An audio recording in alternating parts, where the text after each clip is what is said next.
안녕하세요. 이번 학기 정원제도 및 플라워 드로잉 수업을 강의할 강민경 교수입니다.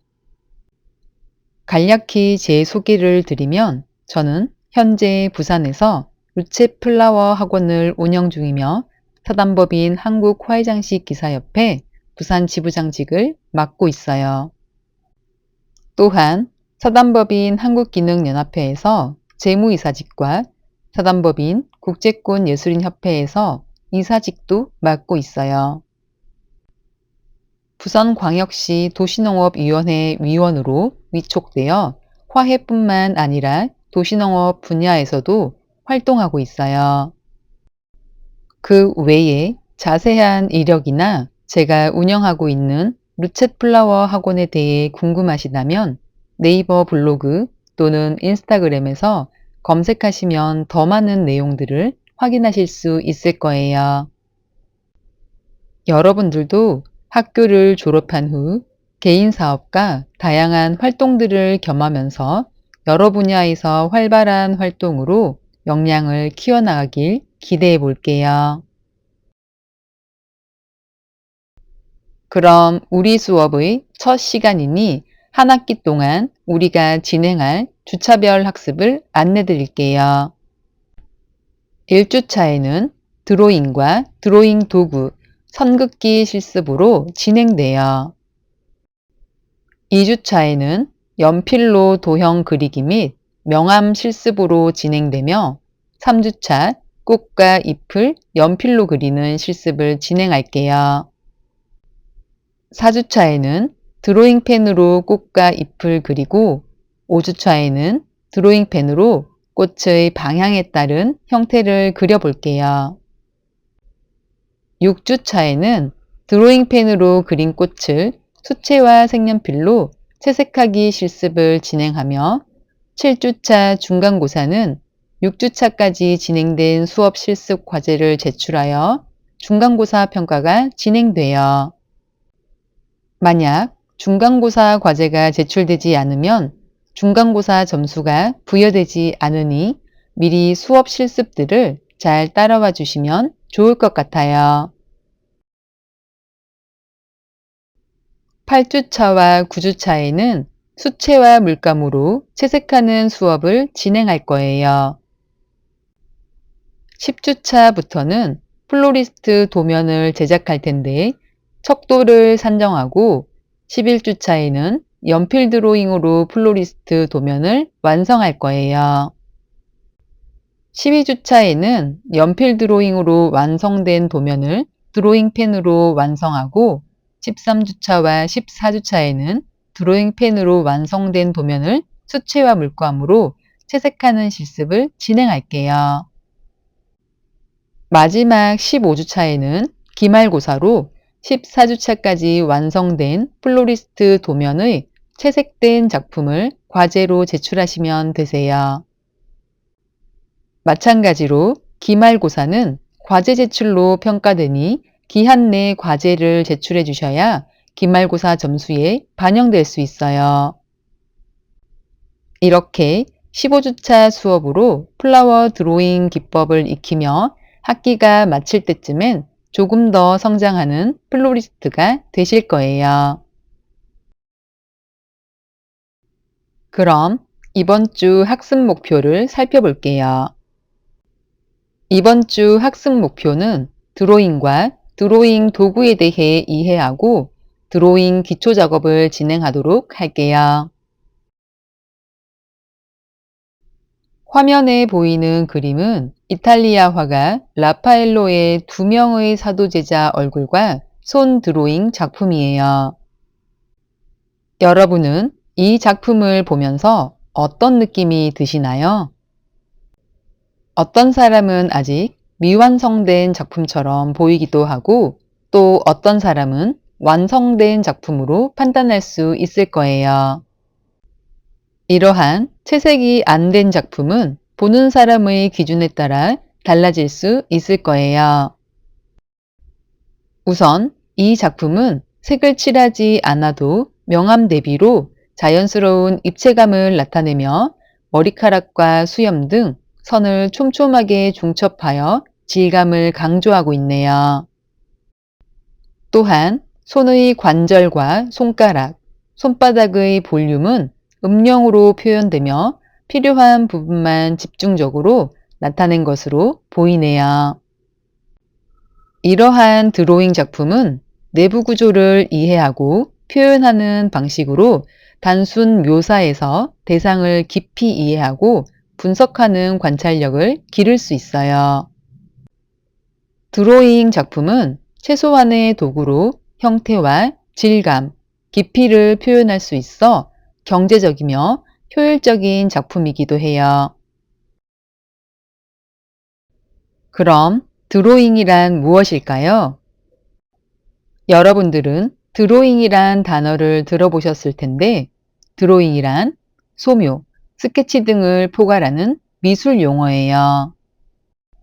또한 펜이나 연필로 스케치하거나 그 수준을 넘어 명암이나 채색까지 하는 기법을 통틀어 드로잉이라고 해요. 가장 오래된 드로잉은 고대의 흔적에서 발견할 수 있는데, 암벽에 윤곽선으로 소나 해를 묘사했던 것을 드로잉으로 볼 수 있어요. 16세기 르네상스 시기에 데생이라는 용어가 탄생하게 되는데, 데생은 불어로 소묘라는 뜻으로 계획을 기호로 명시하다라는 어원을 가지고 있어요. 데생은 완성작에 대립되는 준비 단계의 갖가지 작업을 가리키는 것으로 독립된 작품이 아니라 습작이나 밑그림, 초벌그림이라고 불리기도 해요. 영어로 드로잉은 사전상 의미를 볼 때 드로우로 끌다, 당기다, 즉 이끌어낸다는 의미를 가지고 있으며, 화면에 도구를 사용하여 끌거나 당겨서 어떤 표적을 남긴다는 내용으로 평면에다 무슨 재료이든지 흔적을 남길 수 있는 것은 모두 사용할 수 있다는 뜻으로 포함되어 있어요. 이후 19세기 인상주의 시기에 회화는 완성된 작품이어야 한다는 개념에 변화가 생기게 되는데, 자연에서 받은 인상을 순간적으로 화면에 표현하여 자유로운 붓터치가 그대로 남아있는 작품이 완성되었고, 이런 인상파 작품을 스케치풍의 그림이라고 하였어요. 화면에 보이는 그림은 인상주의 화가인 클로드 모네의 인상, 해돋이라는 작품이에요.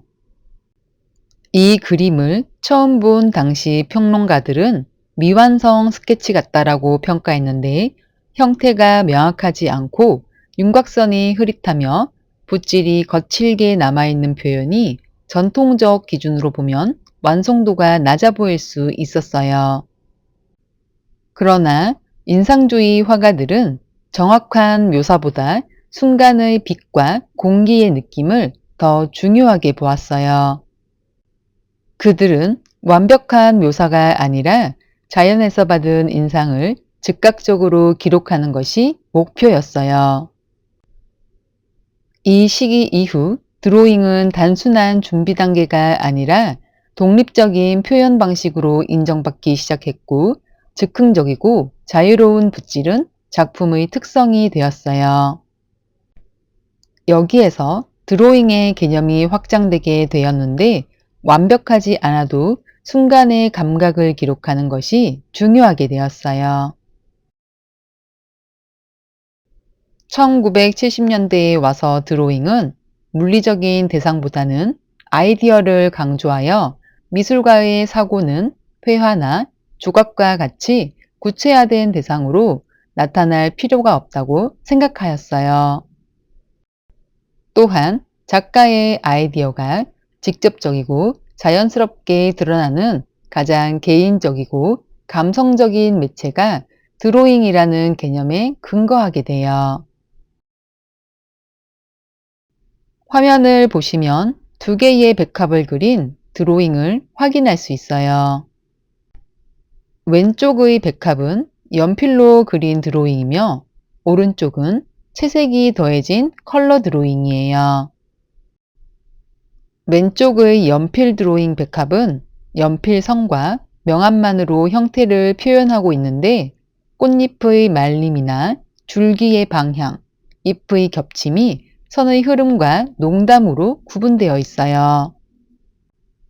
색은 없지만 음영의 차이로 입체가 형성되며 비례와 축의 방향을 이해하는데 적합할 수 있어요. 오른쪽의 채색된 백합은 같은 구조의 색이 더해지면서 공간감과 생동감이 확장되는 것을 확인할 수 있을 거예요.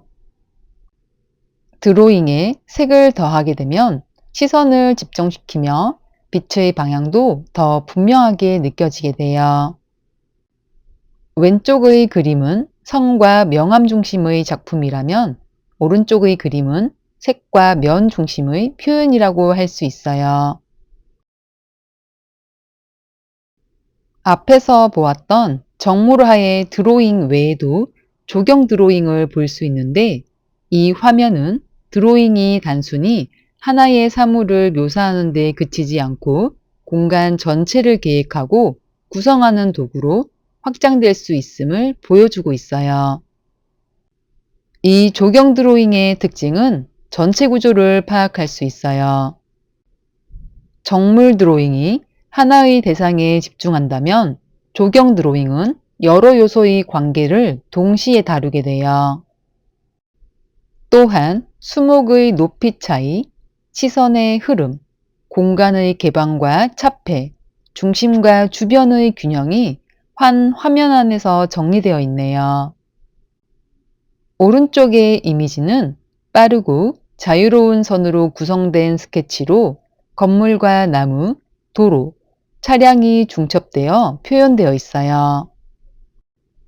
형태는 정밀하지 않지만 공간의 분위기와 에너지는 즉각적으로 전달되며 복잡한 도시 환경의 인상을 압축적으로 보여주고 있어요.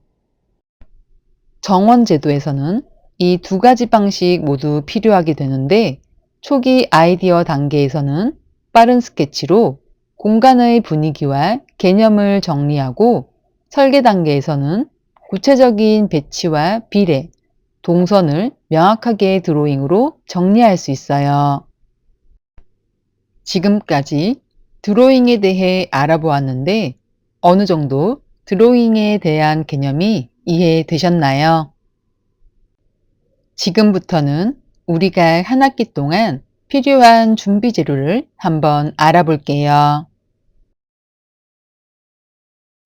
정원제도 및 플라워 드로잉 수업을 진행하면서 필요한 도구로는 종이와 연필, 유성펜, 채색 도구가 우선적으로 필요해요. 채색 도구에는 수채화 물감과 수채화 색연필 외에 붓, 팔레트, 물통 등이 필요해요. 그 외에 우리가 플로리스트 도면을 제작할 때 필요한 50cm 모눈자, 지우개, 칼, 샤프 등이 필요해요. 그럼 이제 이러한 드로잉 도구에 대해 하나씩 살펴보도록 할게요. 첫 번째로 종이에 대해 알아볼게요. 종이는 만드는 압축 방식에 따라 종이 표면의 질감이 달라져요. 압축 방식과 표면의 거칠기에 따라 황목, 중목, 세목으로 나뉘게 되는데 어떤 종이를 선택하느냐에 따라 그림의 결과물이 달라지므로 표현 기법이나 재료에 따라 용도에 맞는 종이를 선택하는 것이 좋아요. 먼저 드로잉에 사용되는 종이는 쉽게 스케치북을 볼 수 있어요. 화면의 전문가용 스케치북을 보시면 맨 위쪽 브랜드명이 나오고 용도에 대해서 알 수 있어요. 다음으로 종이 질감인 압축 방식, 코튼 함량, 종이 중량인 두께, 종이의 크기에 대해 알 수 있네요. 화면에 보여드리는 스케치북의 특성은 파브리아노의 브랜드로 워터컬러 수채화용이며 핫프레스의 압축 방식으로 25% 코튼이 함유되어 있어요. 종이의 두께는 140lbs이며 크기는 가로 20.3cm, 세로 25.4cm의 스케치북이에요. 스케치북의 브랜드 및 함량, 용도들은 예시일 뿐이니 꼭 똑같은 스케치북을 구매하지 않으셔도 괜찮아요. 종이의 질감은 황목, 중목, 세목으로 나뉘게 되는데 각각의 특성을 한번 살펴볼게요. 러프인 황목은 압축을 거의 하지 않은 종이로 가장 표면이 거칠고 요철이 있어요. 우둘투둘한 표면을 가지고 있어 연필이나 펜으로 섬세한 그림을 그리기는 어렵지만 거친 표면으로 투박하고 거친 질감을 표현하기에는 좋아요. 수채화를 그릴 때 갈필의 느낌이 나기 때문에 거친 표면에 어울리지만 우리 같은 초보자가 사용하기에는 조금 어려울 수가 있어요. 다음으로 콜드 프레스트인 중목은 저온 압축 방식으로 종이 표면이 황목과 쇠목의 중간 정도의 거칠기를 가지고 있어요.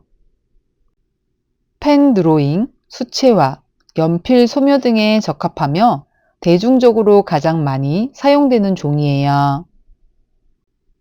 그림에 다양한 표현이 가능하며 초보자가 사용하기에 가장 좋은 질감이에요.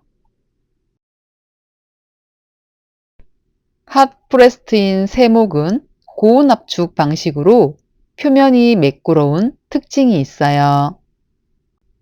정교한 펜 드로잉이나 수채화의 세밀한 표현에는 좋으나 물의 흡수율이 빨라 물자국이 쉽게 생기므로 수채화 초보자가 사용하기에는 상당히 까다로운 종이에요. 위의 그림을 보시면 황목, 중목, 세목의 세 가지 종이 질감에 따른 표면이 다르게 느껴지시나요? 수채화 물감으로 칠한 곳을 보면 황목의 거친 느낌부터 세목의 부드러운 표면 질감이 느껴지네요. 이렇게 종이 질감에 따라 표현되는 방식이 세 가지로 분류되는 것을 살펴보았어요. 다음으로 종이의 중량은 종이의 무게와 두께를 말하는 것으로 그램 퍼 제곱미터 또는 리브라의 약자로 파운드 기준의 무게인 lbs로 표시해요.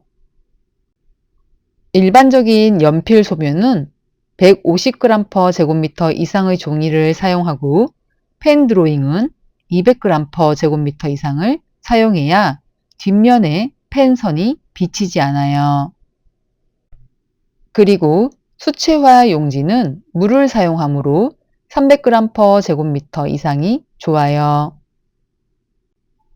이렇듯 종이의 중량이 높을수록 고급 수채화 용지로 분류될 수 있어요. 이번 학기 정원제도 및 플라워 드로잉 수업 실습을 위해서는 연필 소묘, 펜 드로잉, 수채화 모두 사용하게 되므로 최소 200g per 제곱미터 이상의 중량인 스케치북을 선택하시는 걸 추천드릴게요. 다음으로 종이의 코튼 함량에 대해 살펴볼게요. 종이의 코튼 함량은 25%, 50%, 100%로 나뉘어져요. 코튼 함량이 높을수록 물의 흡수율이 좋은 종이이며 수채화 용지는 코튼 함량이 높을수록 좋아요. 100% 코튼은 고급 수채화 용지이며 펜으로만 그리거나 물감을 곁들이는 펜 드로잉의 경우는 25% 코튼이면 적당할 수 있어요. 지금까지 드로잉 도구인 종이에 대해서 알아봤어요. 다음 재료는 그리기 도구로 오늘부터 종이와 함께 사용할 연필이에요. 연필은 가장 기본적인 미술 도구로 볼 수 있어요. 연필은 본격적인 그림 작업 전에 밑그림을 그리기 위한 스케치용 뿐만 아니라 단독으로 드로잉할 때 사용되기도 해요. 앞쪽에서 보여드린 라파엘로의 두 명의 사도제자 얼굴과 손 드로잉 작품에서도 연필로만 드로잉 완성된 작품을 같이 확인할 수 있었어요. 어린 시절 미술 시간에 사비 연필로 그림 그렸던 기억이 나시나요? 연필은 스케치용으로 진한 HB, B, EB, 사비가 좋아요. 연필은 연필심의 단단한 정도로 나타낸 H와 진하기 정도인 B에 의해 구분돼요. 연필에 대해서 좀 더 알아보면 연필은 흑연과 점토를 섞어 만드는데 흑연이 많을수록 진하고 부드러우며 점토가 많아지면 연하고 딱딱해져요. 위의 그림을 보시면 연하지만 단단한 연필이 H쪽이며 진하지만 무른 연필이 B쪽으로 더 많이 치우쳐져 있네요. 화면의 사진은 연필 종류에 따른 굵기와 색을 비교해 보실 수 있어요. 9B부터 9H까지 진하고 연한 정도의 차이가 느껴지시나요? 저도 직접 사용하기는 4B에서 2H 정도만 사용해 봤는데 종류가 엄청 많이 있는 걸 확인할 수 있으실 거예요. 사비 연필은 진하면서 무르기 때문에 잘 지워지는 특성이 있어 플로리스트 도면 제작 시에는 주로 사비 연필을 사용할 거예요. 연필은 필압과 용도에 따라 다르게 표현되는데 이번 주에는 집에 있는 아무 연필이나 실습에 사용하시면 되세요. 그리고 필압은 내가 글씨를 쓰거나 그림을 그릴 때 얼마나 힘을 주는지 압력 측정을 하는 것으로 사람마다 차이가 있기 때문에 그 부분을 염두에 두고 연필 종류를 선택하시는 걸 추천드려요. 위의 그림은 장미를 단계별로 나타낸 것으로 처음은 부드럽게 선으로만 표현하다 점점 명암을 주며 장미를 깊이와 입체감 있게 나타내고 있어요. 이러한 단계별 드로잉을 위해서는 처음에는 H인 연한 연필로 스케치를 하고 명암을 위해 사비 연필로 바꿔가며 사용할 수도 있어요. 지금까지 드로잉 도구인 종이와 연필에 대해 알아보았어요. 다음으로 이번 차시 수업 내용의 퀴즈를 함께 풀어보고 다음 차시로 넘어갈게요.